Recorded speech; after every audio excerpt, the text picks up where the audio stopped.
नमस्ते दोस्तों।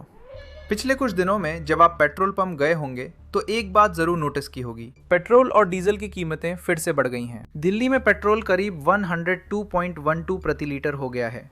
मुंबई में पेट्रोल 111.21 प्रति लीटर तक पहुंच गया है। कोलकाता में पेट्रोल 113.51 प्रति लीटर है।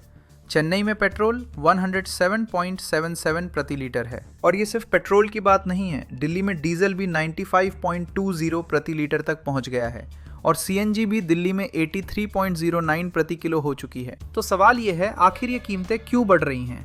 क्या इसकी वजह सिर्फ सरकार है? क्या इसकी वजह क्रूड ऑयल है?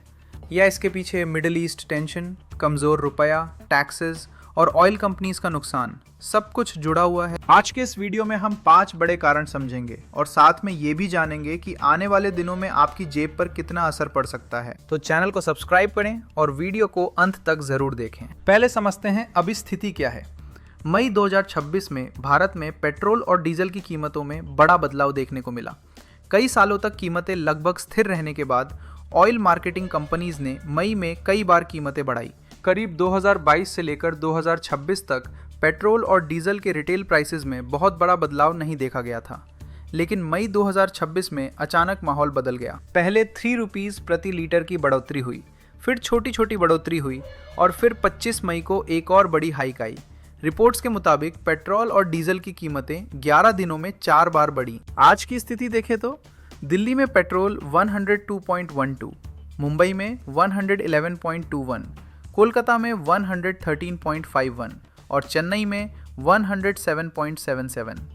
डीजल भी दिल्ली में 95.20 और मुंबई में 97.83 तक पहुंच गया है। अब ये नंबर सुनने में सिर्फ 5, 7 या 8 रुपीस की बढ़ोतरी जैसे लग सकते हैं, लेकिन आम आदमी की जेब पर इसका असर बड़ा होता है। अगर आप महीने में 40 लीटर पेट्रोल इस्तेमाल करते हैं तो 7 रुपीस की बढ़ोतरी का मतलब है हर महीने लगभग 280 रुपीस एक्स्ट्रा खर्च। अगर कोई डिलीवरी राइडर, कैब ड्राइवर या डेली कम्यूटर है तो उसके लिए ये खर्च और भी ज़्यादा हो सकता है। और याद रखिए, पेट्रोल और डीजल सिर्फ आपकी गाड़ी की कीमत नहीं बढ़ाते। जब फ्यूल महंगा होता है तो ट्रांसपोर्ट महंगा होता है। जब ट्रांसपोर्ट महंगा होता है तो सब्जी, फल, किराना, दूध, डिलीवरी चार्जेस सब पर असर पड़ता है। यानी फ्यूल प्राइस सिर्फ पेट्रोल पंप की कहानी नहीं है, ये पूरी इकोनॉमी की कहानी है। कारण नंबर 1, अंतर्राष्ट्रीय कच्चे तेल की कीमतें। भारत पेट्रोल और डीजल खुद ज़मीन से निकालकर सीधे नहीं बेचता। सबसे पहले क्रूड ऑयल आता है, फिर रिफाइनरी में उसे पेट्रोल, डीजल, एटीएफ और दूसरे पेट्रोलियम प्रोडक्ट्स में बदला जाता है। भारत अपनी क्रूड ऑयल रिक्वायरमेंट का लगभग 88% से ज़्यादा हिस्सा इंपोर्ट करता है। यानी भारत अपनी ज़रूरत का बहुत बड़ा तेल बाहर से खरीदता है। इसका मतलब साफ है, अगर दुनिया में क्रूड ऑयल महंगा होता है तो भारत का इंपोर्ट बिल बढ़ता है, और जब इंपोर्ट बिल बढ़ता है तो उसका असर पेट्रोल पंप तक पहुंचता है। अब सवाल है, दुनिया में क्रूड ऑयल महंगा क्यों हुआ? पहला बड़ा कारण है वेस्ट एशिया और मिडिल ईस्ट में तनाव। ईरान, इजराइल, यमन और गल्फ रीजन में टेंशन बढ़ती है तो ऑयल मार्केट तुरंत नर्वस हो जाता है, क्योंकि दुनिया का बहुत बड़ा ऑयल सप्लाई रूट इसी रीजन से जुड़ा है। सबसे इंपॉर्टेंट नाम है स्ट्रेट ऑफ हॉर्मूज।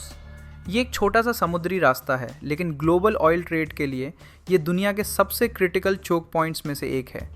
2025 में वर्ल्ड सीबॉर्न ऑयल ट्रेड का लगभग 25% इसी रूट से गुजरा था।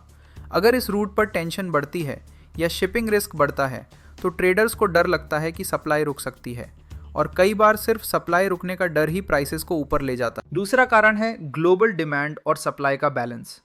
जब ऑयल सप्लाई टाइट होती है लेकिन डिमांड बनी रहती है तो प्राइसेस नेचुरली ऊपर जाते हैं। यहाँ एक करेक्शन बहुत ज़रूरी है। कुछ लोग कहते हैं कि ओपेक प्लस ने अभी नया प्रोडक्शन कट कर दिया इसलिए प्राइसेस बढ़ी, लेकिन करंट सिचुएशन इतनी सिंपल नहीं है। ओपेक प्लस ने पहले के ईयर्स में प्रोडक्शन कंट्रोल्स रखे थे, लेकिन मई 2026 में रिपोर्ट्स के मुताबिक कुछ OPEC plus members output target बढ़ाने की बात कर रहे थे। फिर भी मार्केट प्रेशर बना रहा, क्योंकि मिडिल ईस्ट टेंशन और सप्लाई रिस्क बहुत बड़ा फैक्टर था। यानी फ्यूल प्राइस राइज का कारण सिर्फ ओपेक प्लस प्रोडक्शन कट नहीं है, असल कारण है global crude oil rally, middle east risk, shipping uncertainty और इंडिया की हाई इंपोर्ट डिपेंडेंस। जब क्रूड ऑयल महंगा होता है तो इंडिया को डॉलर में ज़्यादा पेमेंट करनी पड़ती है और फिर पेट्रोल डीजल प्राइसेस पर प्रेशर बढ़ता है। कारण नंबर 2, रुपए का कमज़ोर होना। क्रूड ऑयल इंटरनेशनल मार्केट में डॉलर में खरीदा जाता है, इंडियन रुपया में नहीं। इसलिए जब भारत क्रूड ऑयल इंपोर्ट करता है तो पेमेंट डॉलर में करनी पड़ती है और यहीं से प्रॉब्लम शुरू होती है। अगर डॉलर महंगा हो जाता है तो इंडिया के लिए ऑयल खरीदना एंड महंगा हो जाता है। पहले एग्जाम्पल के लिए लोग कहते थे अगर $1 75 रुपीज़ का था और अब 84 रुपीज़ का हो गया तो ऑयल महंगा पड़ेगा, लेकिन आज की रियलिटी इससे भी ज़्यादा सीरियस है। मई 2026 में रुपया करीब 95 से 96 प्रति डॉलर के आसपास ट्रेड कर रहा है, यानी डॉलर बहुत महंगा हो चुका है। अब सोचिए अगर क्रूड ऑयल प्राइस भी बढ़े और डॉलर भी महंगा हो तो इंडिया को डबल हिट लगता है। इसे सिंपल लैंग्वेज में समझिए, अगर क्रूड ऑयल डॉलर में महंगा है तो प्रॉब्लम नंबर 1, और अगर डॉलर खरीदने के लिए रुपी भी ज़्यादा देने पड़ रहे हैं तो प्रॉब्लम नंबर 2, यानी क्रूड ऑयल महंगा, रुपी कमज़ोर, दोनों मिलकर पेट्रोल एंड डीजल को और महंगा बनाते हैं। और भारत जैसे देश के लिए ये बहुत बड़ा चैलेंज है, क्योंकि हमारी इकोनॉमी अभी भी क्रूड ऑयल इंपोर्ट्स पर बहुत डिपेंडेंट है। जब तक इंडिया एनर्जी इंपोर्ट्स पर इतना डिपेंडेंट रहेगा तब तक ग्लोबल ऑयल शॉक और रुपी डेप्रिसिएशन का असर आम आदमी तक पहुंचता रहेगा। कारण नंबर 3, टैक्सेस। दोस्तों, पेट्रोल प्राइस में टैक्सेस बहुत बड़ा फैक्टर है, लेकिन यहाँ एक बात साफ करना ज़रूरी है। कई वीडियोस और सोशल मीडिया पोस्ट में कहा जाता है कि पेट्रोल प्राइस का 50% से 55% हिस्सा सिर्फ टैक्स है, लेकिन करंट दिल्ली प्राइस बिल्डअप में ये क्लेम सही नहीं बैठता। दिल्ली में पेट्रोल का रिटेल प्राइस 102.12 प्रति लीटर है। इसमें ऑयल कंपनी द्वारा डीलर को चार्ज्ड प्राइस लगभग 81 प्रति लीटर के आसपास है। डीलर कमीशन करीब 4.45 प्रति लीटर है और दिल्ली वैट करीब 16.59 प्रति लीटर है। इसके अलावा सेंट्रल एक्साइज कंपोनेंट्स भी पेट्रोल प्राइस स्ट्रक्चर का हिस्सा होते हैं, लेकिन करंट दिल्ली बिल्डअप में टोटल टैक्स शेयर को सीधे 50% या 55% कहना मिसलीडिंग होगा।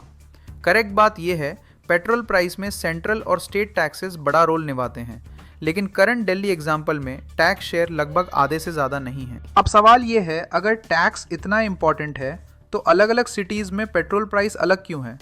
क्योंकि पेट्रोल और डीजल अभी भी जीएसटी के दायरे में नहीं है। सेंटर एक्साइज ड्यूटी लगाता है, स्टेट्स वैट लगाते हैं, और हर स्टेट का वैट स्ट्रक्चर अलग हो सकता है। इसीलिए दिल्ली में पेट्रोल 102.12 है, लेकिन कोलकाता में 113.51 है, मुंबई में 111.21 है, चेन्नई में 107.77 है। यानी सेम कंट्री सेम फ्यूल, लेकिन अलग अलग टैक्स और लोकल चार्जेस की वजह से अलग अलग प्राइस। अब एक बड़ा सवाल, क्या सरकार टैक्स घटाकर पेट्रोल सस्ता कर सकती है? जवाब है हाँ, कर सकती है, लेकिन ऐसा करना आसान नहीं है, क्योंकि फ्यूल टैक्सेस सेंट्रल और स्टेट गवर्नमेंट्स दोनों के लिए रेवेन्यू का बड़ा सोर्स हैं।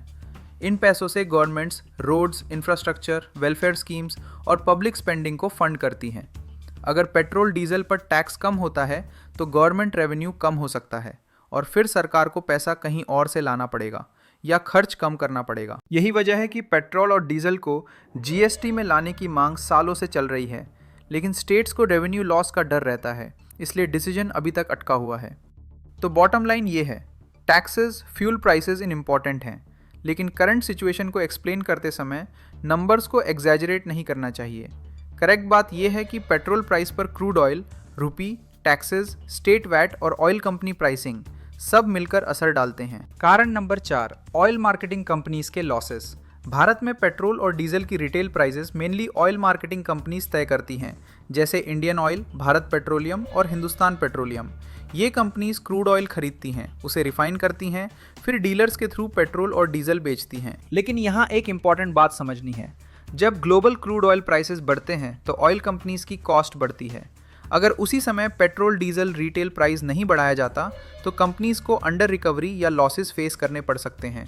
2022 से 2026 तक कई पीरियड्स में पेट्रोल और डीजल प्राइसेस लंबे समय तक लगभग स्टेबल रहे। इस दौरान ग्लोबल ऑयल मार्केट में उतार चढ़ाव आया, रुपी भी कमज़ोर हुआ और कंपनीज पर कॉस्ट प्रेशर बढ़ा। करेक्ट बात यह है, कुछ पीरियड्स में ऑयल कंपनीज ने फ्यूल प्राइसेस को स्टेबल रखने के कारण मार्जिन प्रेशर और अंडर रिकवरी फेस की, और जब मई 2026 में क्रूड ऑयल, रुपी और जियोपॉलिटिक्स तीनों का प्रेशर बढ़ा तो प्राइस हाइक्स का रास्ता खोला गया। इसका मतलब यह है कि मई 2026 की हाइक सिर्फ आज के क्रूड ऑयल प्राइस की वजह से नहीं है, ये past under recovery, current crude rally, कमज़ोर रुपी और जियोपॉलिटिकल रिस्क सबका कंबाइंड इफेक्ट है। इसे सिंपल लैंग्वेज में समझिए, जब प्रेशर लंबे समय तक जमा होता है तो एक समय पर कंपनीज उसे कंज्यूमर्स तक पास ऑन करती हैं, और तब आम आदमी को लगता है अचानक पेट्रोल इतना महंगा कैसे हो गया। लेकिन मार्केट के अंदर ये प्रेशर कई महीनों से बिल्ड हो रहा होता है। कारण नंबर 5, जियोपॉलिटिकल टेंशन। ये कारण थोड़ा कॉम्प्लेक्स है, लेकिन पेट्रोल प्राइस समझने के लिए बहुत ज़रूरी है। दुनिया में जब भी ऑयल प्रोड्यूसिंग या ऑयल शिपिंग रीजन्स में टेंशन बढ़ती है, क्रूड ऑयल मार्केट तुरंत रिएक्ट करता है। आज वेस्ट एशिया में टेंशन है, ईरान रीजन से जुड़ी अनसर्टेनिटी है, इजराइल ईरान कॉन्फ्लिक्ट की चिंता है, यमन और रेड सी रूट पर पहले से शिपिंग रिस्क देखा गया है, और रशिया यूक्रेन वॉर भी ग्लोबल एनर्जी मार्केट को अफेक्ट करता रहा है। इन सभी फैक्टर्स का सीधा असर ऑयल प्राइसेस पर पड़ता है।